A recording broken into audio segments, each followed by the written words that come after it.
Magandang araw sa inyong lahat dyan. This is Kuya Sen. Welcome to my vlog. At nandito tayo ngayon sa May Kawayan, Bulacan. At ating muling i-update itong ginagawa nilang PNR and LCR project dito sa area nito. So ito na po yung station ng May Kawayan along MacArthur Highway po ito, no? So ayan, nakikita nyo po. Ayan po. So itong viaduct na to ay napansin natin, meron na rin pong mga parapet wall itong mga ibang bahagi, no? At dito naman ay may mga bakal na rin po dyan. Patungo po ito ng Marilao. At nandito naman po yung City Hall ng May Kawayan. Malapit na malapit lang po siya dito sa may station.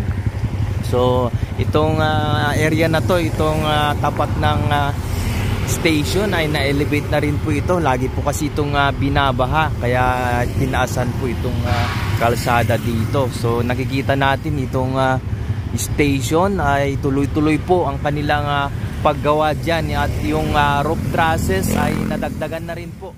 Tayo mag-drone dyan para makita nyo yung iba pang progress nitong ginagawang station. At patungo dito sa may Valenzuela, tignan din natin yung mga viaducts dyan, kung ano po yung kanilang mga naikabit na dyan, no?